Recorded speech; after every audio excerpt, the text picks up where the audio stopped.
18-й дзень сухога галадавання палітвязня Мікола Аўтуховіча. Што адбываецца з ім, дакладна нам невядома, але ведаем, што сёння ён не з'явіўся на судовым паседжанні. Яго да гэтага часу не прызналі палітвязням. Журналістка Наталя Радзіна ў сваім фейсбуку напісала, што, цытую, гэта насамрэч велізарная праблема, таму што калі мы стукаемся ў розныя міжнародныя арганізацыі наконт лёсу Мікалая, адказ заўсёды адзін. Але праваабарончы цэнтр «Вясна» не прызнае яго вязням сумленнем. Наталя піша, што размаўляла і з іншымі праваабаронцамі, якія кажуць, прызнаем пасля суда, тут застаецца жаданне запытаць, ці прызнаеце пасмяротна. Баімся, што Мікалай Аўтуховіч можа не дажыць да прысуду, бо днямі знясілены ён проста ўпал у зале суда. Усіх нас вельмі хвалюе лёс спадара Мікалая Аўтуховіча, але таксама іншых палітвязняў, таму ў суду мы запрасілі вось саму Наталю Радзіну, галоўную рэдактарку «Харты» 97. Вітаем, Наталля. А таксама Марину Касінєрову з ініцыятывы «Дисидентс Бай». Марина, вітаем вас. Вітання. Наталя, вось чаму вы напісалі гэты пост, які, в прынцыпе, такім досыць гучным рэхам прайшоў па беларускай медыяпрасторы? Вось што зачапіла наймацней? Заболела? Ну, совершенно очевидно, что жизни Николая Автуховича угрожает реальная опасность, потому что, да, 2 дня назад он упал уже в зале суда, а сегодня известно, что у него начали отказывать почки, что он начал терять зрение, что уменьшается объем мозга, что страшные боли. И на самом деле, вот если это 18 дней сухой голодовки, то это просто, это беда, потому что он может умереть в любой момент. По идее, он должен был уже умереть. И в этой ситуации страшно, что он даже не признан политическим заключенным, потому что я действительно разговаривала с многими европейскими дипломатами и с политиками, в том числе обсуждала вопрос Николая Автуховича в Брюсселе на встречах с вице-президентом Европейского парламента и на встречах с представителями Еврокомиссии. И в первую очередь все спрашивают, а признан ли этот человек политическим заключенным. А поскольку правозащитный центр «Весна» по непонятным мне причинам, ссылаясь на некие давно неактуальные критерии международной амнистии, не признает Николая Автуховича и группу людей, которых сегодня судят с ним, политзаключенными, то, соответственно, международного внимания к этим людям сегодня нет. И, в общем-то, вы посмотрите, кто сегодня сидит в зале суда вместе с Николаем Автуховичем. Что это за преступная группа, которую обвиняют в терроризме? Это семья священника Рязановича, это Галина Дербиш, пенсионерка, онкобольная, это инвалид Владимир Гундарь, это правозащитница Ольга Майорова, женщина уже не молодая, со слабым здоровьем. То есть это просто издеваются над людьми, их обвиняют по 12-15 статьям Уголовного кодекса, начиная от организации преступной группы до совершения теракта. Но это же совершенно очевидно, что эти люди ни в чем не виновны, что это дело сфабриковано. Почему мы должны ждать результатов суда для того, чтобы их признать политзаключенными? Суда не правового. Ну, што мы можам хутчэй за ўсё прадугадаць і разумець, якія тэрміны, на жаль, яны атрымаюць. Давайце далучым да нашай размовы Марыну. Марына, вось на вашу думку, ці павінен Мікалай Аўтуховіч і тыя людзі, якія праходзяць таксама па ягонай справе, атрымаць вось гэты статус палізняволенага? Я хотела бы для Натальи поправить и ведучи, что Миколай Аўтухович з'яўляецца палізняволеным давно, и это факт, нават не дыскусійныя пытанні. Вось. Таму я не разумею, чым канкрэтна тут пытанне, чаму мы павінны размаўляць пра гэта, прызнаны ён ці не. Так, ён прызнаны нашай кааліцыі, якую падтрымліваюць 53 грамадзянскіх ініцыятыў, арганізацый.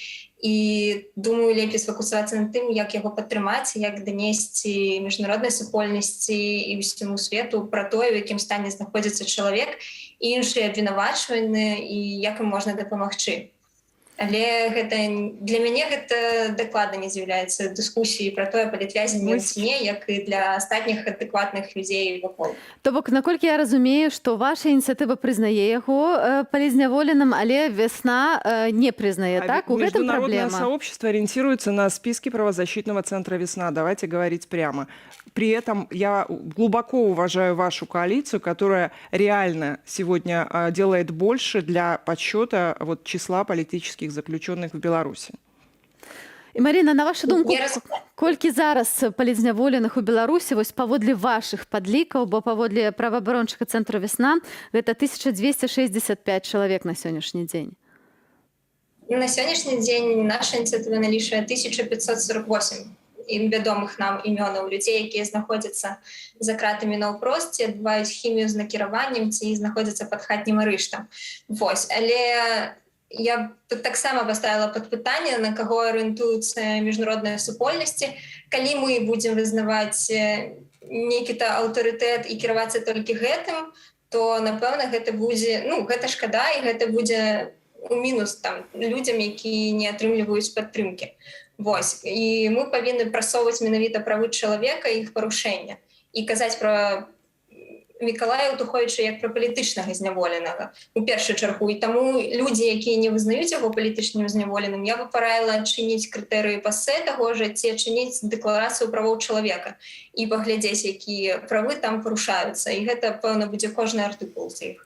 Марина, а можно я уточню, почему разнится число, почему вы считаете иначе, какие критерии используете вы, которые, возможно, не использует правозащитный центр «Весна»? Мы карыстаемся аднымі і тымі ж крытэрыямі, якія прапісаны ў ПАСЭ, гэта парламенцкая асамблея Савета Еўропы.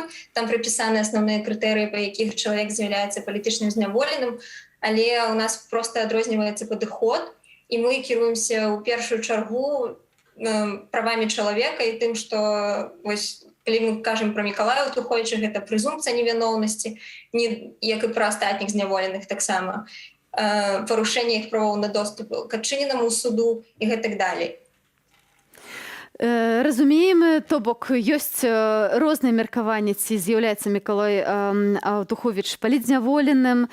Тым не менш, для нас, для ўсіх гэта відавочная досыць справа. Давайце тады паразмаўляем, што мы можам зрабіць усе разам вось нашай супольнасцю, як дапамагчы Міколе і тым людзям, якія таксама праходзяць па ягонай справе, і всім іншым палітзняволеным, ці мы маем нейкія рычагі ўплыву.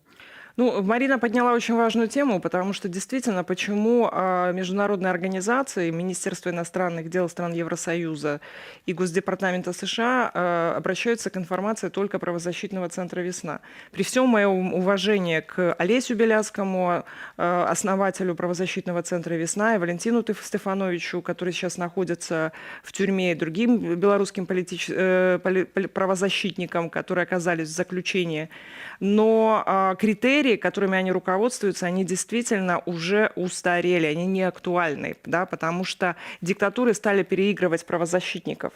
В этих критериях указано, что, например, человек не может применить каким-либо образом насилие, а в итоге власти обвиняют абсолютно без учета каких-либо доказательств людей в том, что они набрасываются на милиционеров, что они готовят теракты. Но мы же знаем, как фабрикуются уголовные дела. Дакладна так, але тым не менш, вось я выдрукавала сабе весь гэты дакумент, і тут напісана, што калі гэта асоба не з'яўляецца палітзняволеным, калі здзейсніла гвалтоўнае правапарушэнне супраць асобы за выключэннем выпадкаў неабходнай абароны альбо крайняй неабходнасці. То бок, в прынцыпе, можна было бы гэта прызнаць і што ёсць права на самаабарону. Поэтому мы имеем то, что имеем, и ситуация очень тяжелая, потому что в тюрьмах в Беларуси сегодня находятся 1000 человек, это не 1200, и я боюсь, что это больше, чем 1600 примерно, как назвала Марина, просто мы не знаем всех людей, которых сегодня преследуют, потому что, посмотрите, ежедневно в Беларуси продолжают арестовывать людей, эти люди тоже политические заключенные, выходят из тюрем одни, заходят другие, и реально по разным оценкам где-то от 3 до 4 тысяч человек, и этим людям нужна международная защита и поддержка.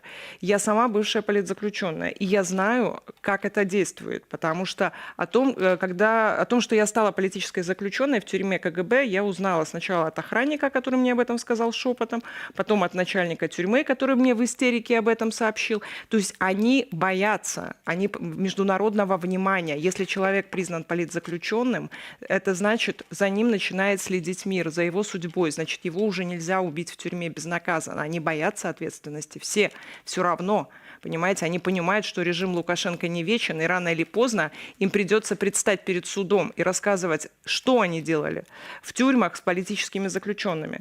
Почему так важно все-таки признавать людей узниками совести и не играть в эти игры? Марина, вось як урэальніць, скажем, вось гэтую лічбу тых людзей, якія знаходзяцца за кратамі, і все ж таки прызнаць іх датычнасць да палітычна матываванага пераследу? Мгм. Ну, глядзіце, па-першае, я прапанову адчыняць не метадычку, якая была распрацаваная лакальнымі праваабаронцамі ў 13 годзе, а крыніцу, гэта крытэрыі пасля 2012 года. І мая тады прапанова для Наталі, таксама для журналістаў, усіх, хто нас слухае, калі мы кажам, як крытыкуеш прапановай, на чым мы заснаваны, то не казаць, што хтосьці павінен нам нешта прызнаць і зрабіць. Мы гэта робім, мы вызнаем людзей палітычнымі вязнямі і мы запрашаем далучацца да гэтага і казаць грамчэй. У тым ліку грамадзянскія супольнасці, арганізацыі, чым больш нас будзе, чым больш мы будзем казаць на ўвесь свет, што гэтыя людзі палітычна зняволеныя. Так што іх больш, што яны героі сучаснай дэмакратычнай Беларусі, што яны спрабавалі зрабіць усё лепей. Калі СМІ будуць падтрымліваць і казаць, што так, на сапраўды лепей, што гэтыя людзі палітычна зняволеныя, не проста нейкія крымінальнікі, то я думаю, нас пачуюць і ўсюды, дзе мы жадаем гэтага. Ну, сапраўды мы журналісты робім, што можам. Нават сёння ўздымаем гэтую тэму з розных бакоў, стараемся паказаць лёсы тых людзей, якія трапляюць незаконна за краты. Але акрамя таго, што казаць, што можа зрабіць яшчэ кожны беларус? Вось на вашу думку, Наталья. Белорусы внутри страны помогать семьям политрепрессированных. То есть это можно сделать безопасно, естественно, осторожно, но, в принципе, выяснить можно адреса людей, да, у многих это соседи, родственники, то есть, это, в принципе, особенно в небольших городах, это всегда знаешь, в какой семье посадили человека за политику. Поэтому, конечно, в первую очередь должна быть взаимопомощь, потому что я слышала от родственников политзаключенных, что сейчас большие проблемы с помощью семьям политзаключенным. И, конечно же, важно, чтобы люди помогали друг другу. Вот. Что касается диаспоры. Диаспоры могут делать на самом деле очень много. Они могут проводить акции и пикеты возле Министерства иностранных дел своих стран, возле парламентов своих стран, где они находятся.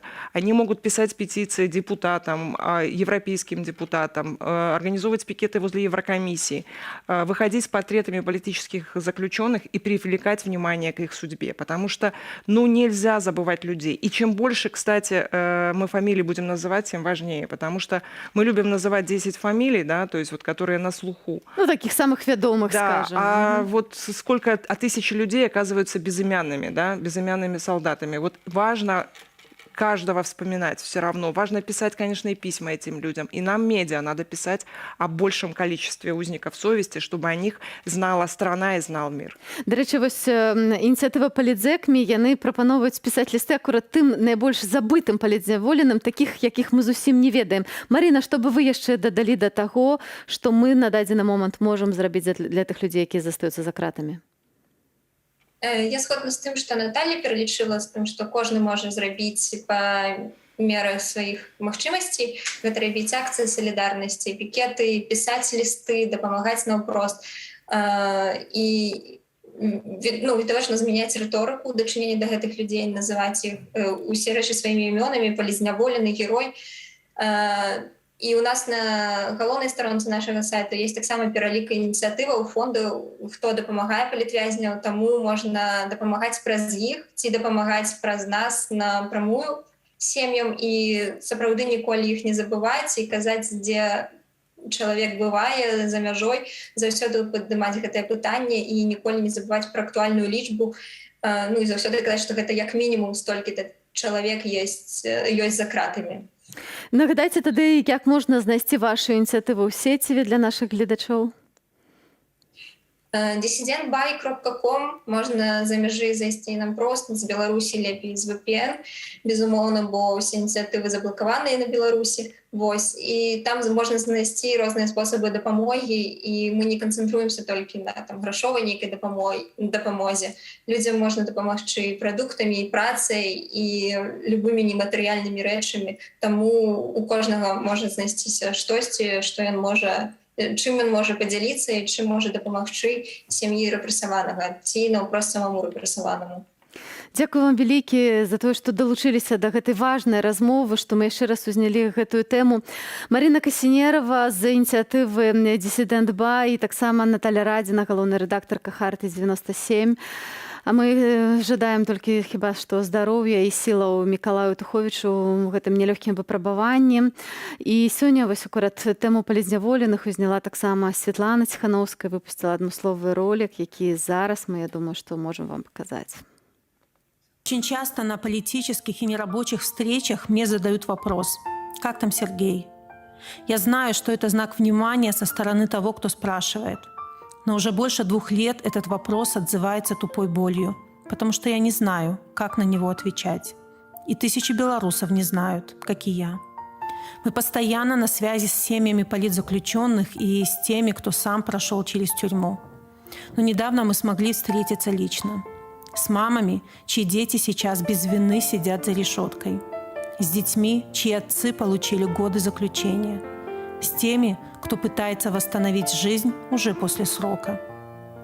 Мы часто говорим, что это тысячи поломанных судеб, но это и тысячи настоящих героев, честных, гордых, смелых и принципиальных людей. Те, кто за нас проходит это испытание. Те, кто носит передачи, ждет родных домой. Всем этим людям важно знать, что кто-то рядом, видеть внимание, чувствовать любовь. Поэтому я прошу вас, будьте рядом. Помогайте лично или через фонды «Страна для жизни» или «Байсол», проекты «Политзек», «Диссидент Бай» или «I need help». Пишите письма близким и незнакомым людям. Пишите чаще, чтобы у писем было больше шанса пройти. Да и просто, если вы знаете, что кто-то в беде, напишите или подойдите лично и спросите: «Как вы? Как там ваш герой?» Как и я, человек может не знать, что ответить на этот вопрос, но он точно почувствует вашу заботу.